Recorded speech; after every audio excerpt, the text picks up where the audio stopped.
saying state-designed teacher evaluations put too much focus on standardized test results and too much of a burden on principals. The APS board wants to use its own system to measure effectiveness of its own educators. Now, Laura, education policy can get really thick, but basically APS says this: their system lets them be more flexible in grading teachers. Is that inherently better, or do districts need an objective measure, and do standardized tests provide the best way to do this? There's a couple of different things in there, so let's start with the first one. Just the idea of breaking away from the state here to evaluate one's own teachers, just as a broad principle. What's your reaction to that? Mixed. Okay. Just on the face of it, it's mixed for me, because on the one hand, I think that they are in a good position to evaluate locally what teachers' effectiveness are, what the needs of the school is, what the patterns of teachers, their ability to make changes administratively to address certain problems. I think they're in a better position. On the other hand, I think giving a school district, it's sort of like, basically, what's that saying about Carte blanche, or well, it's Fox watching the hen house. Exactly. Thank you. I knew I could rely on you. It is a little bit that way. Aren't they to me. in the best position to evaluate? No. I don't necessarily think that, because I think it helps to have more of a. To me, I think it could work, but it hasn't worked recently. Is the problem, and I think that the state department, public education department, has been riddled with all kinds of criticism. Not to mention the endless. Confirmation hearings of the secretary, which added, to the circus-like effect of everything, I think, going on with the PEC, or the PED. So I am mixed about it, because I think on the one hand they could possibly be in a better position to make evaluations, but I think maybe a mixed approach of the two could be helpful. I don't really agree with them breaking away entirely and doing their own thing. Sure. Let me run over to our other Dan Boyd here on this one. Your colleague Haley Hines at the Journal did a great piece on this a little bit ago, and had a great quote from Ms. Corte from the school board. Pretty strong language that says we're doing this. And in fact, we're not just doing this, we're going to ask Rio Rancho to join us. It sounds like the fight is truly on here for this one.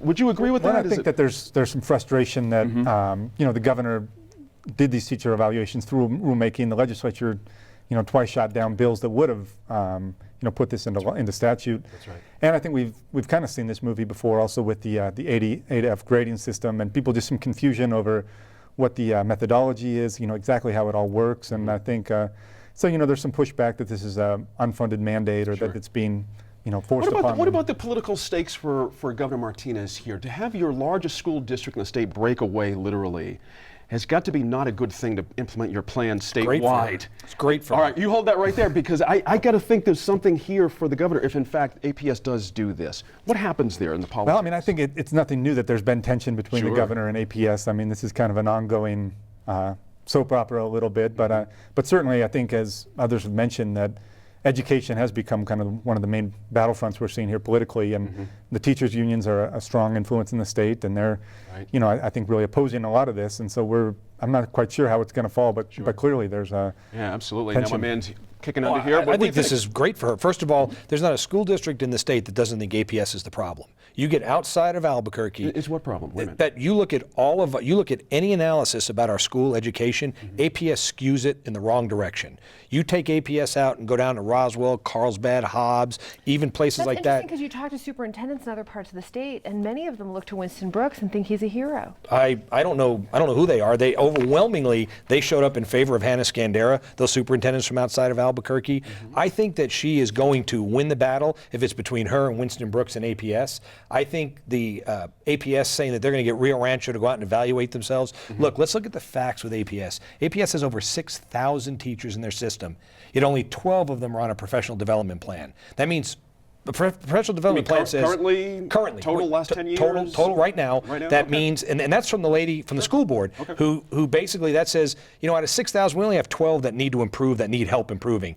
I find that hard to believe. So now you're going to say to them, okay, at the end of the day, we're going to let you self-evaluate. When you pick up the Journal, anytime I pick up the Journal on an article about APS, and then the letters to the editor afterwards, very few people are writing in, if any, saying APS is doing a great job, we love Winston Brooks, it's great. He may have the ear of the teachers union, but he does not have the ear of the parents out there. And I think you saw that in the last school board election, when 2 charter school parents won overwhelming election to the school board. So I hear you. I think this is a good deal for them. It's not so much about Winston Brooks, Laura Sanchez. It's about again, APS wanting to take matters in his own hand. But that's who's wanting to do it. I'm interested in this weighing of the test scores. This interests me, making it 25% of the evaluation instead of the way the state wants to do it, 35%. That may not sound like much, but again, in the mathematics of things, that could be highly impactful. Sure. Why should we not believe them that that's the better way to go for their own students? Well, what surprises me a lot about this approach of wanting to break away is that, I mean, it is the biggest school district in the state. You would think that first and foremost, the state would want to work with APS, That's and right. APS would want to work with the state, That's right. so that they are, partners in right. what I think the state needs, which is to educate all of these students coming through the APS school system. So it surprises me that their approach is, we're just going to do what we want to do on this, instead of trying to go back to the table and collaborate on a process Does that works Mr. Brooks better. have a case? Let me interrupt. Does he have a case, however, that was tried?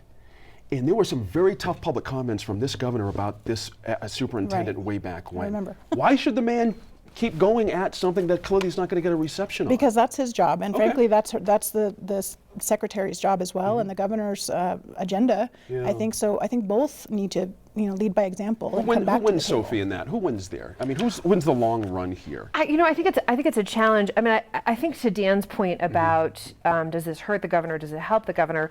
Clearly, if APS fails in their experiment, they break free there, and yeah. it doesn't work out.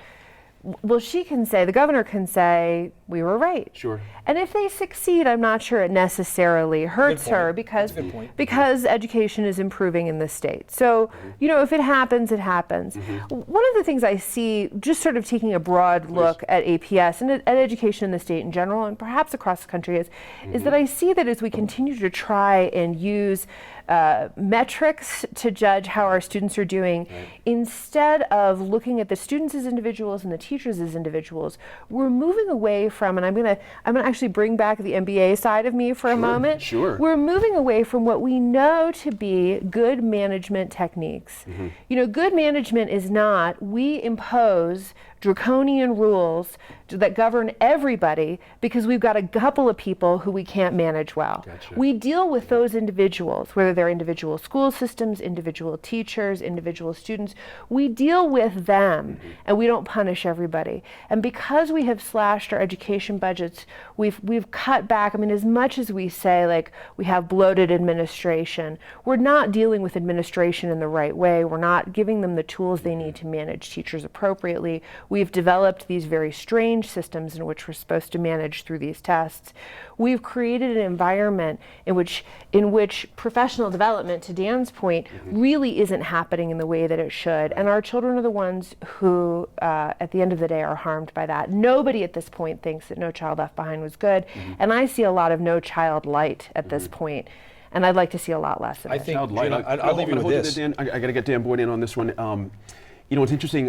When I hear this argument, one thing that jumps out at me is protecting principals.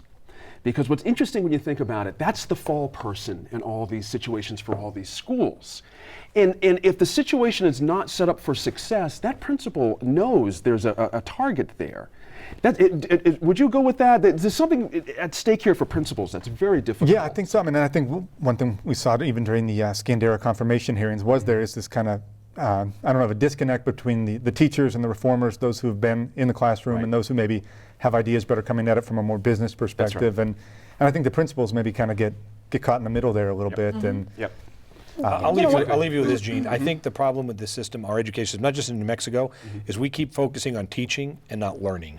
And I think that's one of the reasons why charter schools are taking off, and the ones that are successful in New Mexico. As long as they're not owned by I out-of-state think- entities. I think so they're there They're you not go. more successful than our public schools There you go. on the average. I mean, There you they're just go. not On the that other much better. side of this break, Leo York, founder and curator of the Internet Project, Inhabitants of Borque.